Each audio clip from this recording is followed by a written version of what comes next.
The sun rose over the fertile lands of Egypt, bathing the banks of the Nile River in its golden light. The calm waters reflected the blue sky, giving no hint of the storm that was about to form. In the bustling streets of Ramesses, the capital of the empire, the Egyptian people went about their daily routines, unaware of the drastic changes that were coming. Meanwhile, in the outskirts of the city, the Israelites awoke to another day of hard labor and suffering under the yoke of slavery. Their cries had reached the ears of God, who was now preparing to act in a powerful and unmistakable way. Moses and Aaron, brothers chosen by God to lead his people, walked with determination through the corridors of the royal palace. Their hearts beat fast, but their minds were firm in the mission they had been entrusted with. They knew that the confrontation with Pharaoh would not be easy, but they fully trusted in God's power and promise. As they entered the throne room, they were met with the disdainful gaze of the Egyptian ruler, who saw them as mere disturbers of the established order. Little did he know that he was about to face the Almighty God. With a firm voice, Moses delivered the divine message. "This is what the Lord, the God of Israel, says. Let my people go, so that they may hold a festival in my honor in the desert." In his arrogance, Pharaoh responded with scorn. "Who is the Lord that I should obey him and let Israel go? I do not know the Lord, and I will not let Israel go." His words sealed Egypt's fate, setting in motion a series of events that would forever be etched in history. God was ready to demonstrate his power in a way that no one could deny. The first plague was about to befall Egypt, and the setting could not have been more symbolic. The Nile, a source of life and prosperity for the Egyptians, would become the stage for the first display of divine power. Following God's instructions, Moses and Aaron went to the riverbank where Pharaoh used to go in the morning.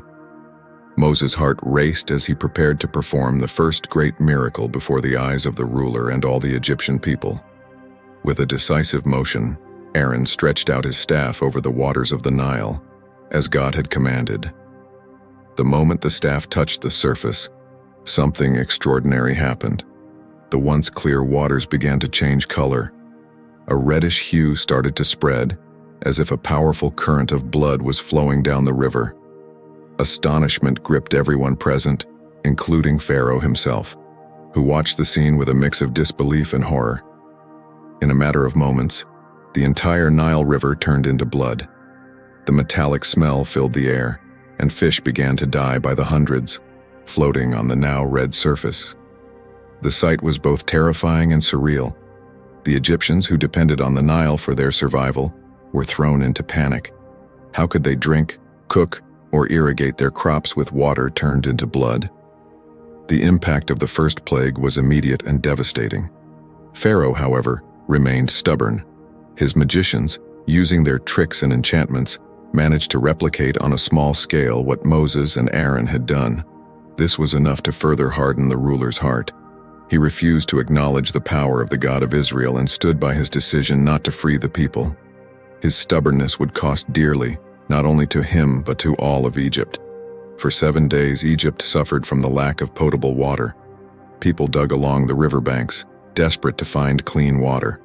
The suffering was visible everywhere, but Pharaoh remained unyielding. He could not imagine that this was just the beginning, that God had much more in his arsenal of plagues to demonstrate his power and mercy toward his chosen people. Meanwhile, in the Israelite camp in Goshen, the situation was completely different.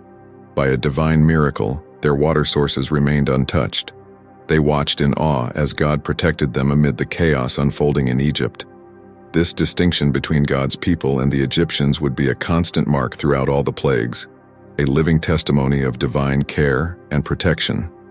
Moses and Aaron, strengthened by the manifestation of God's power, prepared for the next confrontation with Pharaoh. They knew the journey would be long and difficult, but they were determined to fulfill the mission entrusted to them. The liberation of the people of Israel was at stake, and they would not back down from the challenges ahead. As the days passed and the Nile River remained red as blood, fear and uncertainty grew among the Egyptians. Many began to question the wisdom of their ruler in challenging such a powerful God. Whispers of doubt and dissatisfaction began to spread through the streets of Ramesses and other cities along the Nile. In the palace, advisors and nobles pressed Pharaoh to reconsider his position. Some argued that it would be wiser to yield to the Israelites' demands before more calamities befell Egypt. Others, fearing the loss of their slave labor, insisted that Pharaoh should not give in. The ruler found himself in a dilemma, torn between his pride and the well-being of his people. Meanwhile, Moses and Aaron waited patiently for the moment to return to the palace. They knew that God was in control, and that each plague had a specific purpose. It was not just a display of power, but a way to expose the impotence of the Egyptian gods and demonstrate the supremacy of the God of Israel. As the seventh day of the first plague came to an end, there was a palpable tension in the air. The Egyptians, exhausted and thirsty, longed for relief. Pharaoh in his palace pondered his next move, and the Israelites in Goshen waited expectantly to see how God would continue to act on their behalf. That night, as Egypt slept a restless sleep, Moses withdrew to pray. He knew the battle was far from over and that the next plagues would be even more intense. With a heart full of gratitude for God's faithfulness and compassion for the suffering that was to come, he prayed for strength and wisdom to lead the people through the turbulent days ahead. The next morning, the waters of the Nile slowly began to return to normal. It was the end of the first plague, but only the beginning of the great demonstration of God's power. Moses and Aaron prepared to return to the palace, ready for another confrontation with Pharaoh. The second plague was about to be announced, and with it, a new wave of wonders and terrors would descend upon Egypt. The Egyptian people, relieved to see clean water again, could hardly imagine that their respite would be short-lived. God was about to escalate the conflict, bringing a plague that would invade every corner of their lives. The battle for Israel's liberation had only just begun, and the stage was set for more extraordinary displays of God's power and mercy. The sun rose over an Egypt that seemed to be restored. The waters of the Nile, once again crystal clear, reflected the blue sky. The Egyptians breathed a sigh of relief, believing that the worst was over. Little did they know that the first plague was only the beginning. Moses and Aaron, strengthened by the manifestation of God's power, prepared for another encounter with Pharaoh. The air was thick with anticipation as they entered the royal palace. Before the throne, Moses once again delivered the divine message. "This is what the Lord says, 'Let my people go, so that they may worship me. If you refuse to let them go, I will plague your whole country with frogs.'" Pharaoh, still arrogant, scoffed at the threat. His refusal sealed Egypt's fate for the second plague. Without hesitation, Aaron stretched out his staff over the waters of Egypt, as God had commanded. Suddenly, a strange sound began to echo throughout the land. It was a croaking that grew louder with each passing second, coming from all directions. From the waters of the Nile, the canals, the marshes, and every water source, frogs emerged by the thousands. It was a surreal scene, waves of amphibians leaping from the waters, covering the land in a green, slimy mass. Panic quickly spread among the Egyptians. The frogs invaded every space, every corner of Egypt. They entered houses, climbed into beds, and jumped into cooking pots. There was no place where the Egyptians could escape the amphibian invasion. The deafening sound of croaking and the nauseating smell of the frogs made life unbearable. Even the royal palace was not spared, with the creatures hopping through the lavish corridors and invading the royal chambers. For the first time, Pharaoh felt the full weight of the plague directly. Frogs in his bed, in his food, with every step he took. Arrogance began to give way to desperation. He hastily summoned Moses and Aaron, pleading, "Pray to the Lord to take the frogs away from me and my people, and I will let your people go to offer sacrifices to the Lord." It was the first crack in the ruler's resistance. Moses, demonstrating God's mercy, asked Pharaoh when he wanted the frogs to be removed. Pharaoh replied, "Tomorrow." Moses agreed, making it clear that this would happen so that Pharaoh would know there is no one like the Lord, the God of Israel. The next morning, as promised, the frogs died. They were piled into heaps, and their stench filled the land. Seeing that relief had come, Pharaoh's heart hardened once again. He went back on his promise and refused to let the people go. His stubbornness would provoke God's wrath once more. Without warning, the third plague was unleashed upon Egypt. Aaron stretched out his staff and struck the dust of the ground. Instantly, all the dust of the soil turned into gnats, covering both people and animals. The gnats were tiny, but their impact was immense. They spread throughout Egypt, causing relentless itching and discomfort for everyone. Pharaoh's magicians tried to replicate this miracle with their enchantments, but failed. For the first time, they admitted to Pharaoh, "This is the finger of God." But Pharaoh's heart remained hardened, and he refused to listen to Moses and Aaron. The fourth plague came like a swarm. God sent clouds of flies that invaded Pharaoh's palace, the houses of his officials, and the entire land of Egypt.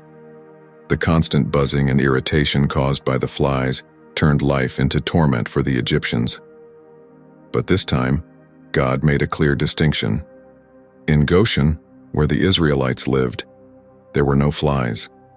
It was a clear sign of divine protection over his people. Faced with this new calamity, Pharaoh summoned Moses and Aaron and said, "Go, sacrifice to your God here in the land." Moses explained that this would not be appropriate, as the sacrifices they would offer would be detestable to the Egyptians. He insisted that they must go on a 3-day journey to worship God as he had commanded. Pressured, Pharaoh agreed to let them go as long as they didn't go too far. Once again, Moses interceded with God and the flies left Egypt. Not a single fly remained. But, as in the previous times, as soon as relief came, Pharaoh went back on his word. His heart hardened again and he refused to let the people go. The battle between the God of Israel and Pharaoh's stubbornness continued, with increasingly severe consequences for the Egyptian people. Meanwhile, the Israelites in Goshen watched in amazement as God protected them. The plagues that ravaged Egypt did not touch them. This clear distinction between God's people and the Egyptians was a powerful testimony to divine care and faithfulness. With each new plague, the Israelites' faith grew stronger, and their hope for deliverance increased. Moses and Aaron, though weary from the constant confrontations with Pharaoh, remained steadfast in their mission. They knew that God was in control and that each plague had a specific purpose. It was not just a display of power, but a way to expose the impotence of the Egyptian gods and demonstrate the supremacy of the God of Israel. They prepared for the next confrontation, knowing that even more severe plagues were yet to come. The Egyptian people, on the other hand, began to question the wisdom of their ruler. Many already recognized the power of the God of Israel and feared what might happen if Pharaoh continued to defy this powerful God. Whispers of dissent began to spread, but fear of Pharaoh still kept most people silent. The stage was set for the next plagues, which would be even more devastating. That night, as Egypt tried to recover from the plague of insects, Moses withdrew to pray. He knew the battle was far from over, and that the next plagues would be even more intense. With a heavy heart for the suffering he saw around him, but strengthened by God's faithfulness, he prayed for wisdom and courage for the days ahead. The next morning, Moses and Aaron prepared for yet another confrontation with Pharaoh. The air was thick with tension.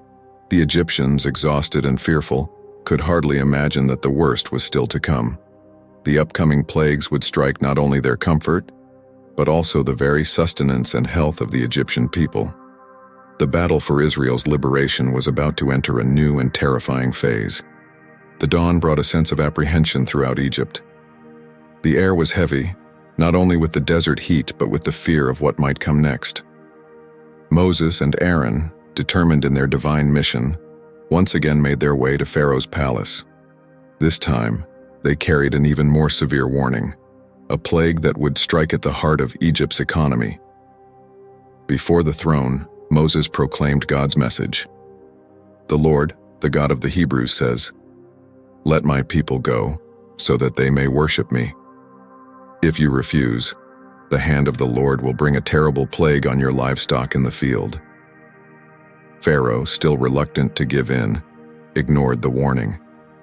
His stubbornness was about to cost his people dearly.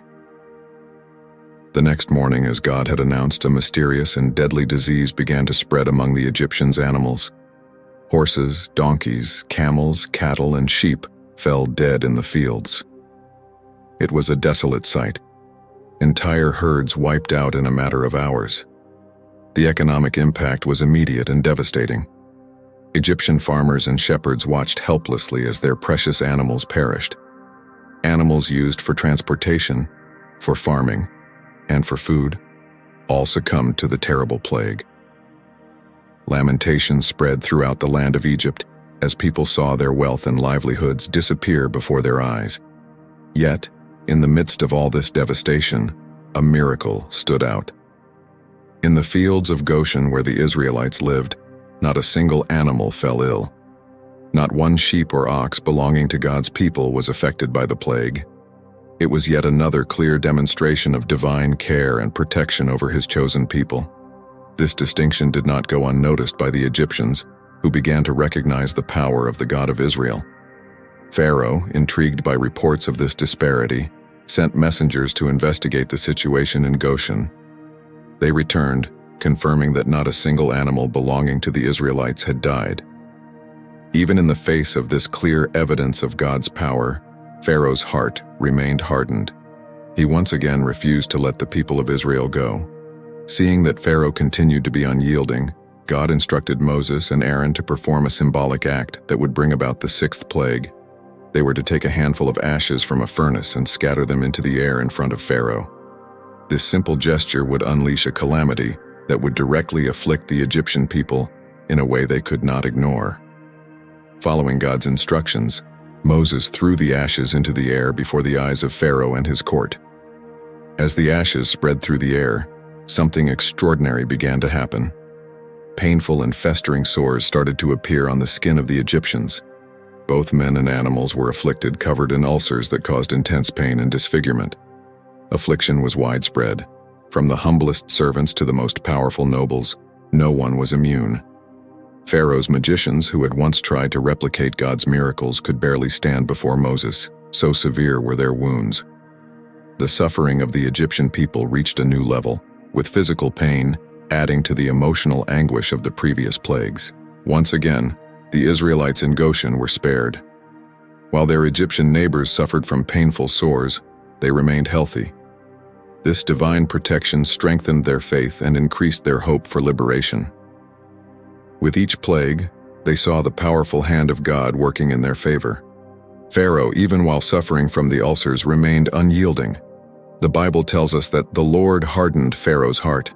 This hardening was not a divine imposition, but a permission for the ruler to follow the path his own pride dictated. Each refusal to obey God only deepened his obstinacy. While Egypt suffered, Moses and Aaron continued their mission tirelessly. They knew that each plague had a purpose in God's plan. It wasn't just about the liberation of the Israelites, but also about revealing the power of the true God to a nation that worshipped false gods.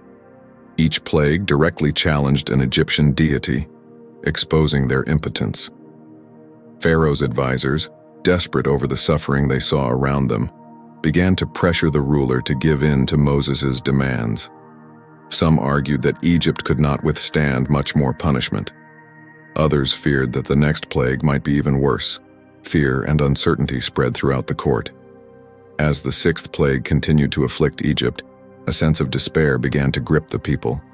Many started to question not only the wisdom of their ruler but also the power of their own gods. How could their deities remain silent in the face of so much suffering?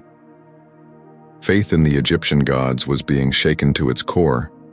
Moses, observing the suffering around him, felt a mixture of sadness and determination. He did not wish to see the Egyptian people suffer, but he knew it was necessary for Pharaoh to finally acknowledge the power of the God of Israel. With a heavy heart, he prepared for the next confrontation, knowing that even more severe plagues were yet to come.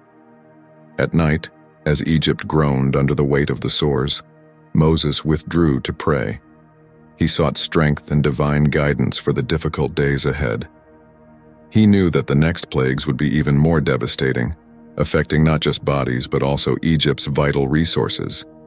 The battle for Israel's liberation was far from over.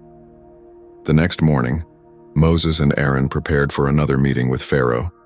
The air was thick with tension and fear. The Egyptians, already exhausted and wounded, could hardly imagine that the worst was yet to come. The next plagues would strike the very sky and earth, demonstrating even more dramatically the power of the God of Israel. The sun had barely risen when Moses and Aaron once again made their way to Pharaoh's palace. The air was heavy, not just with the desert heat, but with the tension of what was to come. This time, they brought an even more severe warning, a threat that would make even the bravest of men tremble.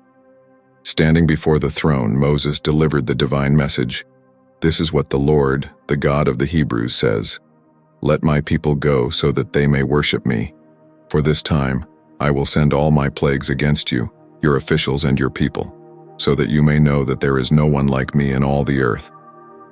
Still defiant, Pharaoh ignored the warning, sealing the fate of his people for the seventh plague. The next morning, just as God had announced, the sky over Egypt darkened. Black, menacing clouds formed, covering the entire land. Suddenly, a deafening thunderclap tore through the air, followed by a blinding flash of lightning. The most violent storm Egypt had ever seen was about to strike. Hail the size of fists began to fall from the sky, accompanied by lightning that struck the ground with uncontrollable fury. The noise was deafening, a mixture of thunder, the impact of the hail, and the terrified screams of the Egyptians. Trees were uprooted, buildings collapsed, and anyone or any animal caught outside was in grave danger. The farmlands, already weakened by the previous plagues, were utterly devastated.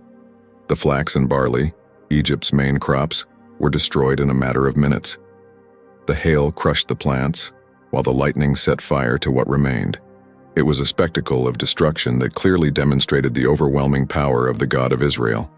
Once again, in the midst of all this devastation, a miracle stood out. In Goshen, where the Israelites lived, not a single hailstone fell. The sky remained clear, and the fields were untouched. This divine protection not only preserved God's people, but also served as a powerful testimony to the Egyptians of the distinction the Lord made between his people and those who oppressed them. Terrified by the violence of the storm, Pharaoh hastily summoned Moses and Aaron. For the first time, he admitted his wrongdoing. "This time I have sinned. The Lord is in the right, and I and my people are in the wrong. Pray to the Lord, for we have had enough thunder and hail. I will let you go. You don't have to stay any longer." It seemed that the ruler's heart had finally been humbled. Moses, once again demonstrating God's mercy, promised to pray for the storm to cease. However, he made it clear that he knew Pharaoh and his officials still did not truly fear the Lord God. As promised, Moses raised his hands to the heavens, and the storm immediately stopped. The silence that followed was almost as awe-inspiring as the roar of the storm. However, as soon as the danger passed, Pharaoh's heart hardened once again. He reneged on his promise and refused to let the Israelites go. His stubbornness would provoke God's anger once more, bringing a plague that would consume the little that was left after the devastating hailstorm. God instructed Moses to go before Pharaoh once again. This time, the warning was about a plague of locusts that would devour everything the hail had spared. Pharaoh's officials, already fearful, begged the ruler, "How long will this man be a snare to us? Let the men go so that they may worship the Lord your God. Do you not yet realize that Egypt is ruined?" Pressured by his advisors, Pharaoh agreed to negotiate with Moses. He asked who would go if he did not let the entire people leave. Moses answered that everyone would go, young and old, sons and daughters, sheep and cattle. Pharaoh, reluctant to lose all his slave labor, refused to let the women and children go, provoking God's wrath once again. The next morning, Moses stretched out his staff over Egypt. An east wind began to blow, bringing dark clouds on the horizon. As they approached, it became clear that they were not clouds but a colossal swarm of locusts. Within moments, the sky was completely darkened by the sheer number of insects. The locusts covered the entire surface of the land, turning it black. They consumed everything in their path, every leaf, every fruit, every piece of vegetation that had survived the hail. The sound of their jaws was like the noise of a great army on the march. Within hours, what remained of Egypt's vegetation was completely devoured. Seeing the devastation caused by the locusts, Pharaoh hastily summoned Moses and Aaron. He confessed his sin and begged them to remove this deadly plague. Moses interceded with God, and a strong west wind arose, carrying all the locusts to the Red Sea. Not a single insect remained in the land of Egypt. Once again, however, as soon as the danger passed, Pharaoh's heart hardened. He reneged on his promise and refused to let the Israelites go. His obstinacy would lead to the 9th plague, one that would plunge Egypt into darkness so dense it could be felt. The battle between the God of Israel and Pharaoh's stubbornness was about to enter its final and most terrifying phase. Egypt, already devastated by 8 terrible plagues, barely had time to recover before the 9th plague struck the land. Without warning, a dense, impenetrable darkness covered the entire country. It wasn't just the absence of light, but a darkness so thick it could be felt. For 3 days, no one could see anything, not even their own hand in front of their face. Fear gripped the Egyptians. Trapped in their homes, unable to move or carry out their daily tasks, they experienced paralyzing terror. The darkness was so oppressive that many feared they would never see daylight again. This plague directly attacked Ra, the Egyptian sun god, once again exposing the impotence of their deities before the God of Israel. While Egypt was engulfed in darkness, a miracle was happening in Goshen. In the areas where the Israelites lived, there was light. This clear distinction between God's people and the Egyptians was another powerful sign of divine care and protection. The Israelites could move freely and continue their normal activities while their oppressors were paralyzed by fear and darkness. After 3 days of total darkness, Pharaoh, desperate, called for Moses. He offered to let all the people go but wanted them to leave their flocks behind. Moses, steadfast in his mission, refused the compromise.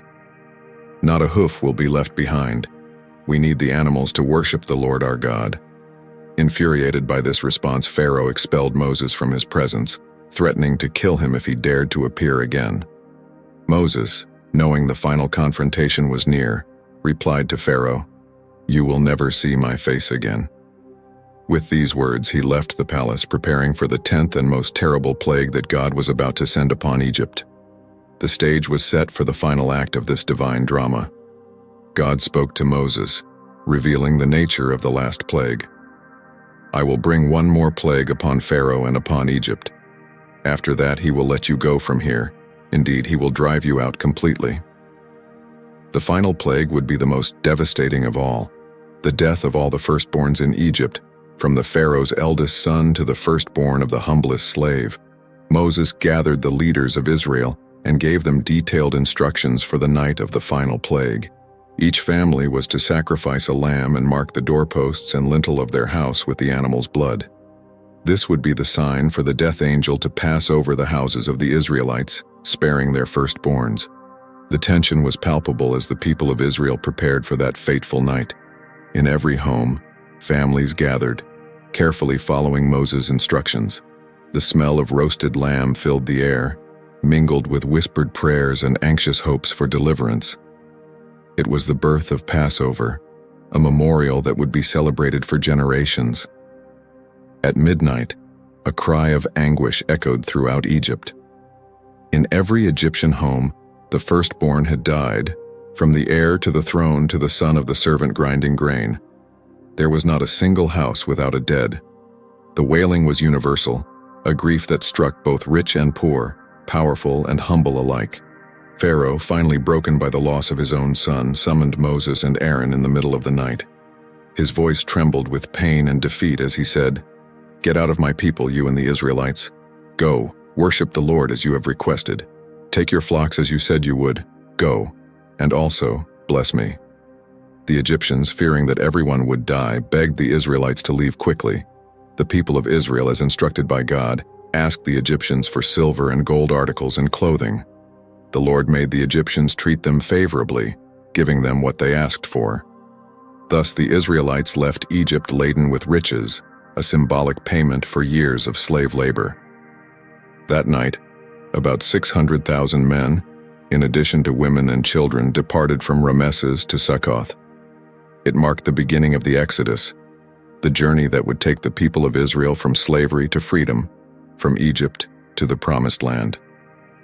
They left after 430 years in Egypt, exactly on the day that completed the 430 years. Moses, leading the people, reminded them of the importance of that night. Remember this day, in which you came out of Egypt, out of the land of slavery, for the Lord brought you out of here with a mighty hand. He established the Passover rituals so that future generations would always remember the miraculous deliverance that God had accomplished. As the sun rose on the horizon, illuminating the long line of Israelites leaving Egypt, a new chapter in the history of God's people began. The 10 plagues had undeniably demonstrated the power of the God of Israel, not only to the Egyptians, but to all the surrounding nations. The news of these extraordinary events would spread, paving the way for what was to come. I hope you enjoyed this content. I humbly ask that you subscribe and leave a like so you can follow our future videos. Thank you for being here. May God bless you abundantly.